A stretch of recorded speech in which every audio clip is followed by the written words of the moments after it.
నమస్తే. ఈరోజు మన స్టూడియోలో ప్రముఖ ఆధ్యాత్మికవేత్త, జ్యోతిష్య వాస్తు పండితులు, లలితాదేవి ఉపాసకులు బ్రహ్మశ్రీ నానాజీ పట్నాయక్ గారు ఉన్నారు. గురుగారితో మాట్లాడదాం. నమస్కారం గురుగారు. శ్రీమాత్రే నమః. గురుగారు, వచ్చే 6 నెలల్లో తులారాశి వారి పరిస్థితి ఎలా ఉండబోతుంది? ఎలాంటి పరిస్థితులు ఎదుర్కోవాల్సి వస్తుందంటారు? ఎలాంటి జాగ్రత్తలు, పరిహారాలు తీసుకుంటే బాగుంటుందంటారు? ప్రధాన గ్రహాల మార్పు ఆధారంగా ఎలాంటి రిజల్ట్స్ ఉండబోతున్నాయి చెప్పండి. ఫస్ట్ ఆఫ్ ఆల్ ఏంటంటే ఇక్కడ రాబోయేటువంటి 4.5 నెలల్లో కూడా శని వక్రిస్తున్నాడు. వీళ్ళకి యోగ కారకుడు. ముఖ్యంగా 6వ స్థానంలో శని ఉన్నాడు అనుకునేది మళ్ళీ పంచమంలోకి వస్తుంది. తులాలగ్నము లేదా తులారాశి నుంచి పంచమంలో ప్రస్తుతం రాహువు, లాభస్థానంలో కేతువు, శని వక్రించడము, గురువు 9లో ఉండి 10లోకి రాబోతున్నాడు. వీటి వల్ల కలిగే ఫలితాలు ఏమిటి? కొన్ని మంచి పాజిటివ్ ఉన్నాయి, కొన్ని జాగ్రత్తలు ఉన్నాయి. గురువు ఎప్పుడైతే మనకి అక్టోబర్లోకి మనకి కర్కాటకంలోకి ఎగ్జాల్ట్ పొజిషన్లోకి వస్తాడో, దశమ స్థానంలోకి, ఉద్యోగపరంగా మంచి గ్రోత్ ఉంటుంది. అందులో ఎటువంటి సందేహం లేదు. అంటే కెరియర్ పరంగా ఒక మంచి స్టేజ్కి వెళ్ళడం అనేటువంటిది ఖచ్చితంగా ఇస్తాడు అక్కడ గురువు. మరి ఈ శని 6లో, సహజంగా 6లో శని ఏంటంటే మీరు చేసే ఎఫర్ట్కి, మీరు చేసే కర్మకి సరైన ఫలితం ఇవ్వడం 6వ స్థానంలో శని ఇచ్చే రిజల్ట్.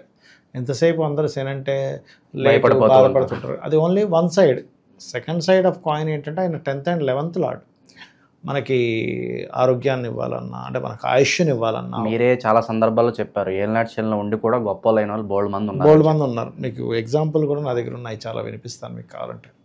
కాబట్టి ఏంటంటే ఇక్కడ 6th house నుంచి వక్రించినప్పుడు ఏమవుద్దంటే అది పంచమ స్థానంలో ఉండే రాహు మీద పడుతూ ఉంటుంది దాని ఎఫెక్ట్ అనేది. పంచమం అనేది సంతాన స్థానం. సో సంతాన స్థానం అయినందుకు విదేశాలకి ఎవరినైనా సంతానం, ఇప్పుడు వీళ్ళ పిల్లలు ఉంటారు, విదేశాలకు పంపించాలనే ప్రయత్నం అయితే పాజిటివ్గా అది పనిచేస్తుంది. కానీ ఇక్కడ అప్పుడే పెళ్ళై సంతానం కోసం ప్రయత్నం చేస్తూ ఉంటారు. వాళ్ళు కొంచెం జాగ్రత్తగా ఉండాలి. ఎందుకంటే దాంతోపాటు మనకి నెక్స్ట్ గ్రహణం కూడా రాబోతుంది ఒక 4 రోజుల తర్వాత. సో చంద్రగ్రహణం పంచమంలో పట్టబోతుంది. పంచమంలో రాహు ఉండి శని కూడా అటు రాబోతున్నాడు. సో ఇదంతా ఏంటంటే గ్రహణం నార్మల్గా పట్టడం వేరు, శని వచ్చి అది కాంబినేషన్లో పట్టడం వేరు. సో ఇది మనం కొంచెం సంతానం విషయంలో తగి జాగ్రత్తలు తీసుకోవాలి. వీరు ఇది ప్రెగ్నెన్సీతో ఉండే లేడీస్ కానివ్వండి, అలాగే ఫ్రెండ్స్ విషయంలో. ఎందుకంటే గ్రహణం పట్టిన తర్వాత స్నేహితుల వల్ల ఇబ్బందులు వస్తాయి వీళ్ళకి. సో అందుకనంటే ఈ 6 నెలల్లో ఇది కూడా ఉంది కాబట్టి చెప్తున్నాను నేను మీకు జనరల్గా. కాబట్టి ఈ షేర్ మార్కెట్ అనివ్వండి, కొత్తగా స్నేహితులు కావనివ్వండి, అలాగే సంతానం విషయంలో కానివ్వండి కొంత జాగ్రత్త వహించాలి వీళ్ళు ప్రధానంగా తీసుకుంటే కనుక. అలాగే రాజకీయ నాయకులు ఈ గ్రహణం వల్ల కొంత ఇబ్బంది వస్తూ ఉంటుంది. సరే, అయితే మనం 6 నెలల్లో ప్రెడిక్షన్స్ మనం చెప్పుకుంటున్నాం కాబట్టి ఇక్కడ నిర్ణయాలు అనేవి కొన్ని ఉంటాయి. మన లైఫ్ అనేటువంటిది ఎలా డిజైన్ చేయబడుతుంది అంటే మన నిర్ణయాల ద్వారా కొంత డిజైన్ చేయబడుతుంది. ఆ నిర్ణయాలు ఎలా ఏర్పడతాయి? మనకి గ్రహస్థితి వల్లే మనకు ఆ థాట్ వస్తూ ఉంటుంది. ఇన్ని రోజుల నుంచి ఆలోచించడం నాకు రాలేదని సడన్గా పొద్దున్న ఐడియా వచ్చింది అంటాడు. అంటే పర్ఫెక్ట్గా పంచమ స్థానాన్ని ఏదో శుభగ్రహం టచ్ చేసింది ఆ సమయంలో, టక్మని వస్తుంది. ఏదైనా అంతే. ఇప్పుడు బాగా ఆరోగ్యంగా ఉన్నాడు ఆయన, పునీత్ రాజ్ కుమార్ ఎవరు హీరో, సడన్గా చనిపోయారు. మంచి ఆరోగ్యంగా ఉండేవాడు, జిమ్కి వెళ్తాడు, రోజు విపరీతంగా ఎక్సర్సైజ్ చేస్తూ ఉంటాడు. బయటకు వచ్చి టప్పును పడిపోయాడు. ఏంటండి మరి అంత ఆరోగ్యము, అంత సేవ? మీరు నమ్మరు, బెంగళూరు వెళ్తే కొన్ని షాప్స్లో వాటి ఫోటో ఉందండి. నేను నిజంగా అసలు ఆశ్చర్యపోయా. ఒక మనిషిని దేవుడు పటం పెట్టినట్టు పెట్టారంటే ఆయన అంత గొప్ప పనులు చేసి ఉంటే అలా పెట్టుంటారు అనిపించింది నాకు పునీత్ రాజ్ కుమార్ విషయంలో. నేనేమంటానంటే ఇక్కడ ఆలోచన స్థానంలోకి ఎప్పుడైతే శని రాహువులు వస్తున్నారో తులారాశి వారికి లాంగ్ టర్మ్ సంబంధించినవి ఓకే, మీరు ఏదైనా లాంగ్ టర్మ్గా ఏదైనా ఆలోచన చేస్తున్నారు ఒక ఇన్వెస్ట్మెంట్ గురించి, అది కానీ షార్ట్ టర్మ్ మాత్రం తీసుకోకూడదు. లాంగ్ టర్మ్ ప్లానెట్స్ ఉన్నప్పుడు లాంగ్ టర్మే కలిసి వస్తుంది, షార్ట్ టర్మ్ కలిసి రాదు. అదొకటి. సంతానం విషయం ఒకటి. ఫ్రెండ్స్, లాంగ్ టర్మ్ ఫ్రెండ్షిప్ చేసేటప్పుడు కూడా కొంత జాగ్రత్త వహించాలి. ఇది ప్రధానంగా తీసుకోవాల్సిన అంశాలు. ఇక రెండవ విషయం ఏమిటి అని చెప్పి చూసుకున్నట్లయితే ఇక్కడ వ్యాపార లాభాలు, అందులో ముఖ్యంగా సోలార్ ఎనర్జీ లేకపోతే ఈ మెడికల్ రిలేటెడ్ సంబంధించిన వ్యాపారాల వాళ్ళకి బాగుంటుందని చెప్పాలి. కాకపోతే కొన్ని ఆటంకాలు ఏర్పడతాయి, బట్ డోంట్ వరీ. అదేవిధంగా ఇవాళ రేపు మనకి ఆర్టిఫిషియల్ ఇంటెలిజెన్స్ చూసుకున్నట్లయితే ఆ రకంగా కూడా బాగుంటుంది వీరికి. ఇక అదేవిధంగా ఈ 6 నెలల్లో కొంచెం వివాహ సంబంధించిన విషయాలు కనుక చూసుకుంటే ముఖ్యంగా రెండవ వివాహం కోసం ప్రయత్నం చేసేవారికి అనుకూలిస్తుంది. కొంచెం కాకపోతే ఈ తులారాశిలో కుజుడు ఎప్పుడైతే మనకు ఒక 3 నెలల తర్వాత ఎంటర్ అవుతున్నాడో కుజుడు తుల్లోకి వచ్చేస్తాడు. వచ్చినప్పుడు కొంచెం జీవిత భాగస్వామి వల్ల కొంత ఒత్తిడి ఏర్పడడం ఆ 40 రోజులు 3 మంత్స్ తర్వాత ఒక 40 డేస్ ఆఫ్ పీరియడ్ కొంచెం అవతల వాళ్ళు ఒత్తిడి చేయడం వివాహం కోసం, జీవిత భాగస్వామి వల్ల కొంత ఒత్తిడి, ఇవి కూడా కొంత ఉంటాయి చెప్పాలంటే. కాకపోతే మంచి ఏమిటి ఇక్కడ అంటే అక్టోబర్ నుంచి ఎప్పుడైతే మనకు గురువు మారిపోతున్నాడో ఈ సంవత్సరం 3 రాశులు మారుతున్నాడు. గురువు వృషభం, మిథునం, కర్కాటకం.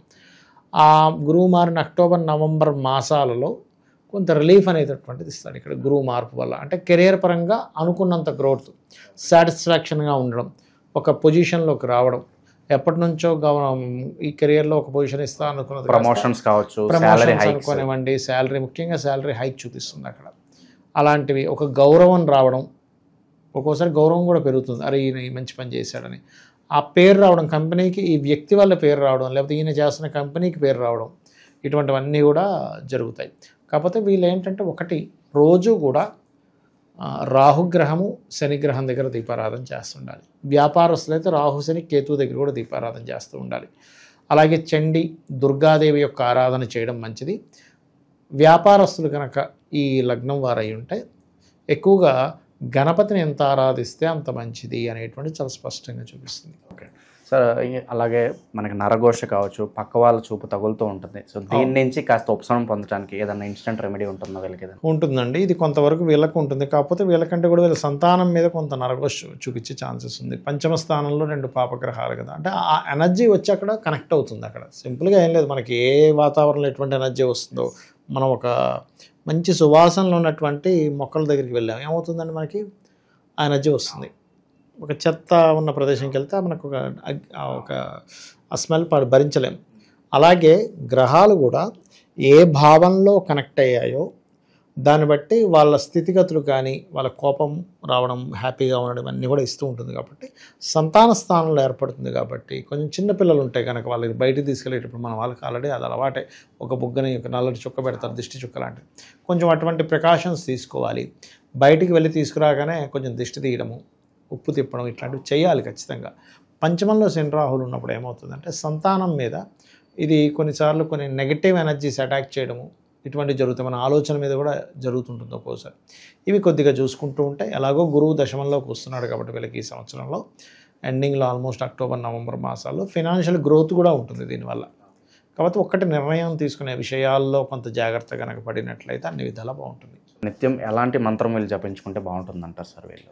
దుమ్ దుర్గాయ నమః లేదా కాలభైరవ అష్టకము చదువుకోవచ్చు. శివాలయానికి వెళ్ళి అక్కడ ఏదైనా అభిషేకం చేయించుకోవడం చేయొచ్చు.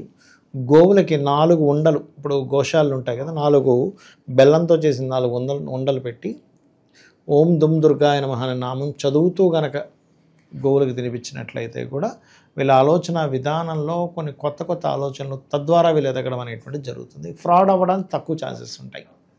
సో ఓవరాల్గా వచ్చే 6 నెలలు తులారాశి వారి పరిస్థితి ఎలా ఉండబోతుంది, ఎలాంటి జాగ్రత్తలు తీసుకోవాలి, అద్భుతంగా వివరించారు. ధన్యవాదాలు. శ్రీమాత్రే నమః.